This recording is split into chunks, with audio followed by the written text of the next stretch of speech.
Howdy, welcome back to the shop. I've done a little bit of welding on the top of this since we've last spoke. I went around that 2 or 3 times and welded it up, and it doesn't leak much. It's got a couple of little bitty tiny bubbles, but it's leaking slow enough that I can live with it. You might remember I had a 1/2 inch, this is a piece of 1/2 inch pipe here. 1/2 inch pipe coincidentally is just about the right size to tap on the inside of a piece of 1/2 inch pipe for a 3/8 pipe thread. So what you got to do is reach in to your 1/2 inch pipe with a burr and clean out the seam and get it, reasonably round, and then you can just run your 3/8 pipe tap down in there and tap the inside of a 1/2 inch pipe. And believe it or not, I actually planned that kind of all along because I wanted to keep everything on the top of this as low profile as possible. My nipple's sticking up here on the first, second, third, fourth, the fourth valley in the threads there. I drilled a 3/32, no, bigger than that.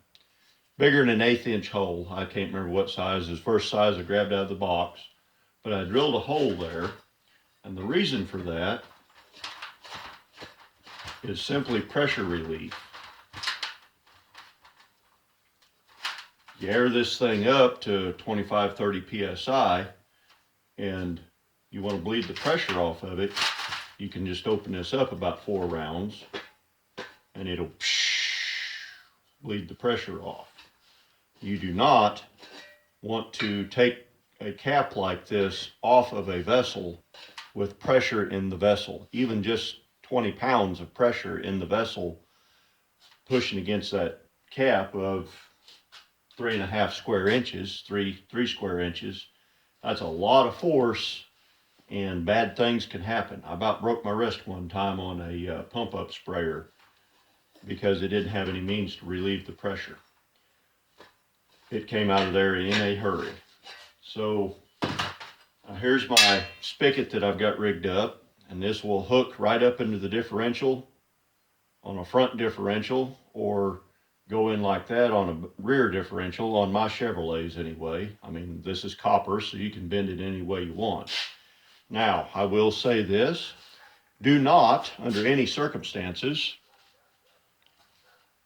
make you a piece of pipe on here about 4 foot long and then fill this pot full of used motor oil and climb up underneath of your house and use that used motor oil on the sill plate and band board on top of your foundation. I think that's probably prohibited in certain states, but don't do that. That's probably not right. So, and I never would think of doing anything like that. So don't use this thing to squirt used motor oil and treat wood with it. I'm going to grab some other pieces here and we'll go ahead and put the hose on. Okay, these are Oederker clamps. I showed these in another video. I think it's called Air Tool Whips in my quick little tips series. They are for clamping PEX pipe. I think this is sized for 3/8 PEX or 5/16 PEX. I can't remember, but they fit this air hose perfectly.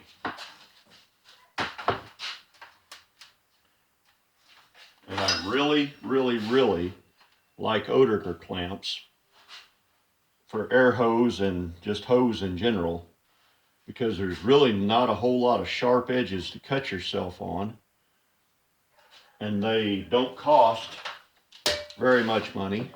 They're pretty cheap, and that's that. And that is one heck of a, I've never had one of those blow apart unless I was using wildly the wrong sized clamp.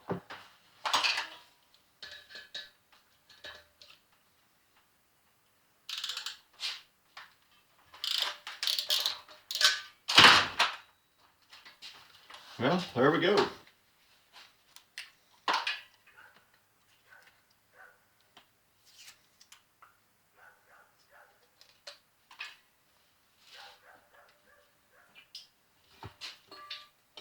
Interestingly enough, when I went to the parts house the other day to buy 80/90 because I was getting low,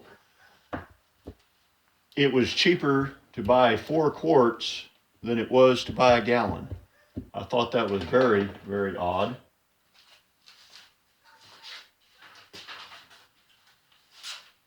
One would have thought that buying it by the gallon or the 5-gallon or the 2.5-gallon would have been much cheaper, but it was not. And they didn't even offer any price break to buy it by the case of quarts. So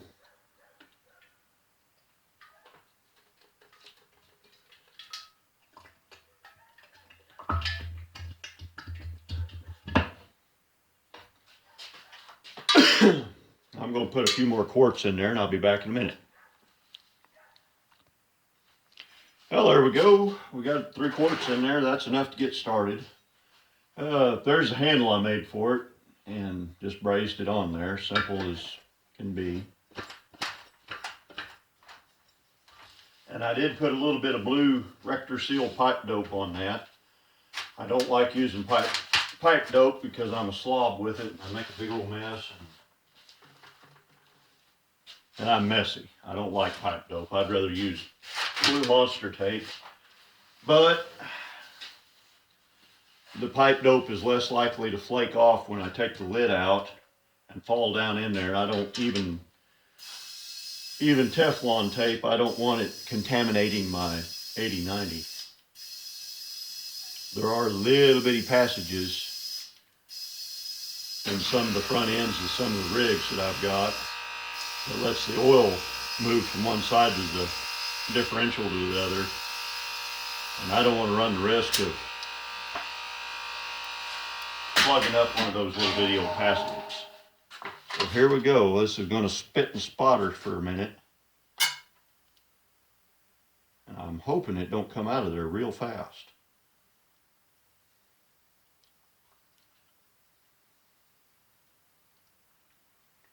Yep, there we go. That is exactly how I wanted it to come out. Just a steady little stream. I didn't want it to come out of there like a garden hose, because if it did, then you could end up making a big mess. And I make enough big messes already. That was the point of this, was to not make a big mess.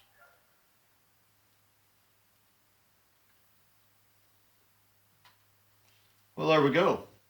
I call this project a success. Thank you all for watching.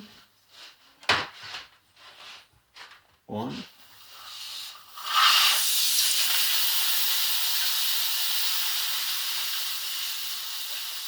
That worked out good to where you can bleed that air out. With Mr. Man roaming around, being 4 years old, I really don't want to store this with air in it. Well, pressure on it. Because there's a strong possibility of an accident happening. Well, I hope you all learned something. If you like it, give me a thumbs up. If you don't, give me a thumbs down. If you think I'm an idiot, please feel free to tell me so in the comments. In the meanwhile, y'all drive safe. Watch for deer. Watch for deer. Did I do a good job? Yo, you did a fantastic job. Give me 5. Outside. Give me 5. No, don't walk me with the switch. My hands are dirty just like yours. Do what? My hands are dirty just like Yep.